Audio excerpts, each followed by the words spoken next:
Greetings. I'm Brett Carleton, and I want to wish all of you a happy Independence Day from the team here at Heritage Wealth Management. We're celebrating this July 4th, 247 years of independence. So I hope you're able to be with family and friends this weekend to celebrate that. On the economic front, the significant news this quarter was the Federal Reserve Board here in the United States paused their increases of interest rates. They did not raise rates in June, although they've indicated they may raise rates more. But over the last 15 months, they've raised rates about 5% to try to get a handle on this inflation by slowing the economy down. And we're starting to see that in different areas of the economy, which ultimately is a good thing. We have to get a handle on this inflation. And inflation rates are down by about half of where they were just a year ago at their peak in the summer of 2022. So what they're doing is working. Let's just hope that they have the wherewithal to stay the course and that we don't see them backing off on interest rates until inflation numbers come back in line.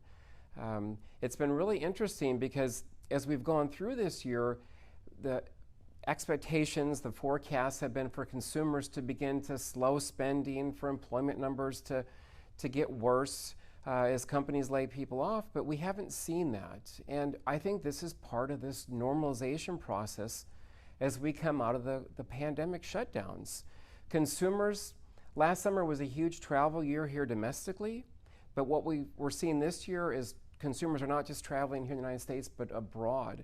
A number of the airlines were essentially sold out of their international flights just early in this spring. So I think it's great to see consumers getting out and doing things, experiences. We've gone from being confined to our homes and shopping online to being out there doing things, and it's exciting to see that. But we will get back to a more normal level of spending and traveling and all of this, and I think this will be sort of this continued slowdown that we'll see there. Businesses are still profitable, but they're anticipating a slowdown and possibly even a recession. And I know if you watch TV or the news, that has been the topic of conversation.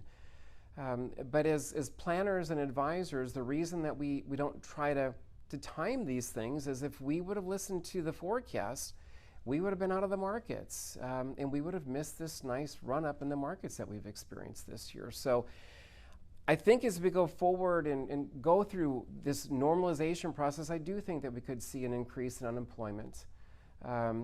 It's just so interesting. The service sector is still not at the same level of employment it was in 2019 prior to the pandemic. So there's a right sizing of companies. We have technology in some of the companies that boomed during the pandemic that have been laying people off, and we still have companies in the service sector still adding. So I think it could go into this year and possibly even next year as we try to right-size companies and we get back to normal spending and normal monetary policy and normal interest rates. So I would expect some bumps along the road.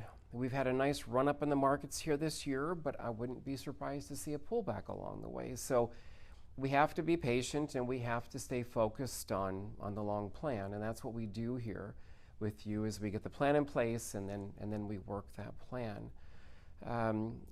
There's been some conversation about maybe that we even had a bit of a recession, but it doesn't appear that we have, because if we look at the underlying data points, things have still been growing. So, but they have been slowing a bit. So again, as we move through this time, let's be a little bit patient. You know, as the news has gotten so negative and everything is so divisive in this country, I wanted to share just a personal story. I just got back from some time in Colorado at my wife's family's place. And we're up in the mountains and there's no cell coverage, there's no internet coverage, which of course is one of the things I've always loved about the place. But this year my brother-in-law showed up with a Starlink system, which is one of Elon Musk's companies. But what it was is it was a satellite link up to the internet. So my sister-in-law was there working on her computer. The kids were all there on their devices watching whatever it is they're watching or playing whatever games they're playing. And I was able to be on my cell phone making calls back here to the office and take care of some things here. So we get in these periods where we think things are just bad and only getting worse, but there's so many positive things happening. And In that same vein with Elon Musk, they launched their Starship. His SpaceX company launched their Starship, which was the largest spaceship ever, I think by twofold. Even though they had to self-destruct it or blow it up at about 45 seconds in, it was a major event, and they have announced that they're going to launch another one here before the summer is out. So I just think there's so many reasons to be optimistic as we hear the conversations around AI and how that's possibly going to create advancements and changes in our country. But there's so many positive things happening even amongst all the negative news. So if there's anything that you've heard about that you'd like to share with me, I'd love to have a conversation with you. Or if you'd like to talk more just about some of these things that I mentioned today. But I'd like to say happy 4th of July, happy Independence Day to you and your family. And I look forward to talking with you soon. Thank you so much for listening.